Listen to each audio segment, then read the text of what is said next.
ना रुकेंगे ना थकेंगे।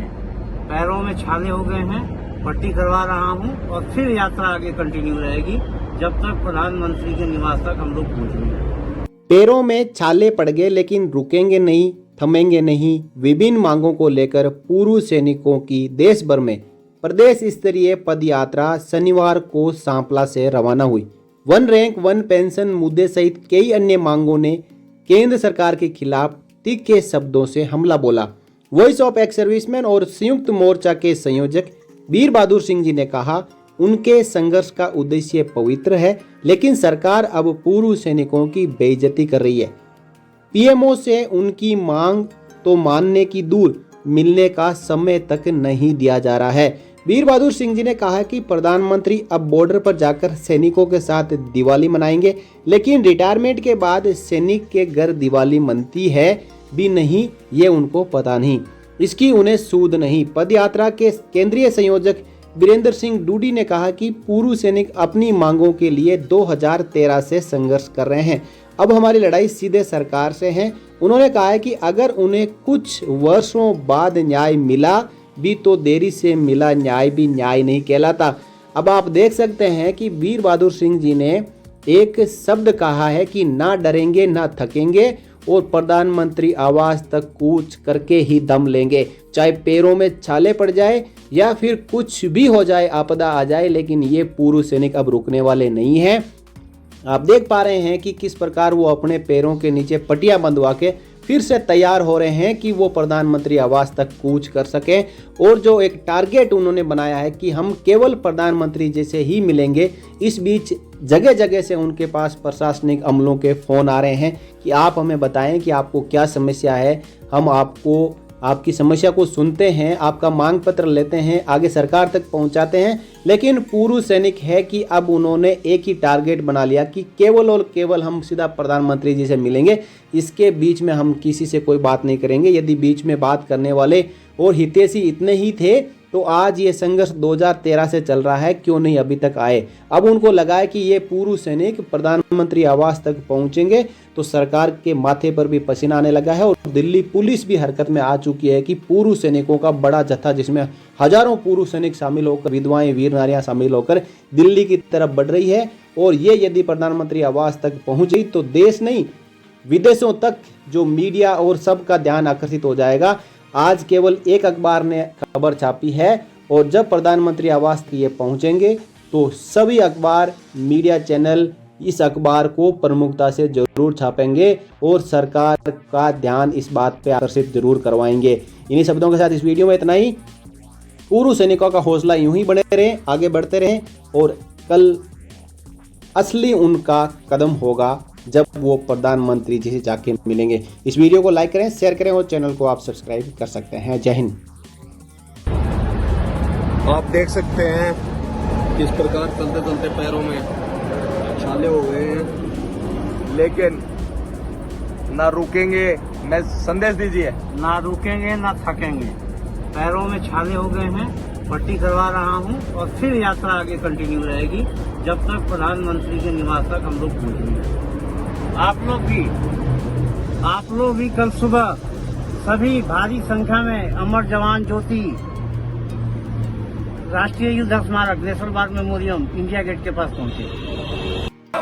सैनिक एकता जिंदाबाद, हमारा हक लेके रहेंगे, हमारा हक लेके रहेंगे, और अपनी लेके रहेंगे, और अपनी लेके रहेंगे। आज भारत पीछे से भारत माता की जय, भारत माता की जय, भारत माता की जय।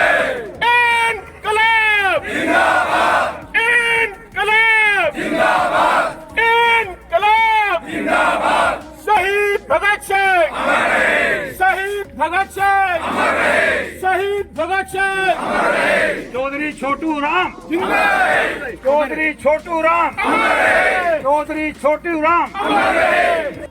हरियाणा में कोई भी आंदोलन शुरू होता है इसी पावन धरती से शुरू होकर आगे जाके कामयाब होता है।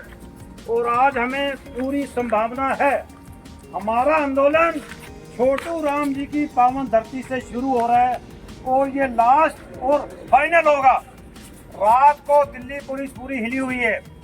बहादुर साहब यहाँ पर है, मेरे साथ थे वो। एसीपी डीसीपी दिल्ली के फोन कर रहे हैं, हमें अपनी पोजीशन बताओ, कितने लोग आपके साथ आ रहे हैं, आप क्या करोगे। हम आपकी मुलाकात करवाते हैं किसी अधिकारी से।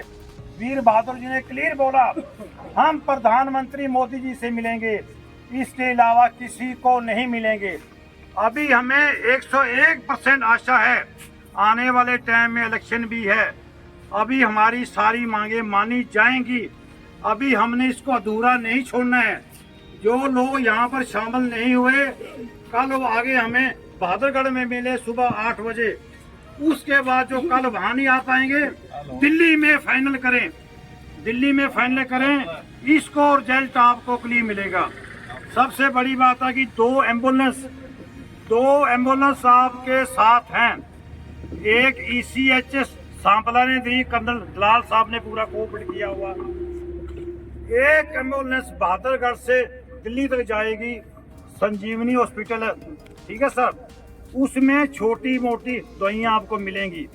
और अगर किसी को ज़्यादा दिक्कत होगी, जो भी पास में हॉस्पिटल होगा पहुँचाया जाएगा।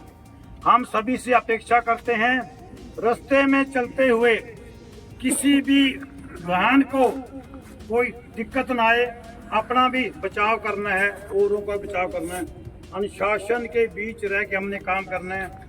हमने अपने सांपला के जो SDM साहब हैं सुभाष जून जी, उनको पूरा आश्वासन दिया, साहब हमारे जो एक्स सर्विसमैन हैं उनकी तरफ से आपको कोई भी शिकायत नहीं मिलेगी।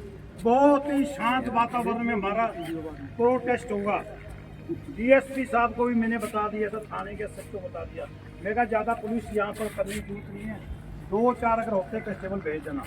अदरवाइज सबसे बड़ी बात है, हमारे सांपला ब्लॉक की वीर नारियाँ जिन्होंने इतनी हिम्मत की जहाँ पर आई हैं, हम आशा करते हैं आगे भी और हमारी वीर नारियाँ हमारे साथ चलेंगी। हमें इनको देख के हौसला मिलता है। इसमें किसी की एज की बात नहीं है, इसमें काफ़ी ओल्ड मैन है। सबसे बड़ी बात है, आज हमारे अशंडा गांव के कैप्टन जय सिंह राठी वीर चक्रा जज्जर से भी आए हैं, गांव उनका यहीं पर है। इतनी एज है, उतना हौसला में दे रहे हैं। हम अपने आप को क्यों कमज़ोर समझें, हम भी आपके साथ चलेंगे, दिल्ली तक साथ चलेंगे। हमने कल उनको रात को क्लियर बोल दिया, गिरफ्तारी करनी कर लो। DCP बोला आपको कर देंगे, बंद कर दे सब। बहादुर सिंह ने बोला आपने बंद करना कर देना, हम तो आए इसीलिए आपके पास। आप किसी ने भी डरना बिल्कुल नहीं sir. For more updates, subscribe to our channel and enjoy watching the videos.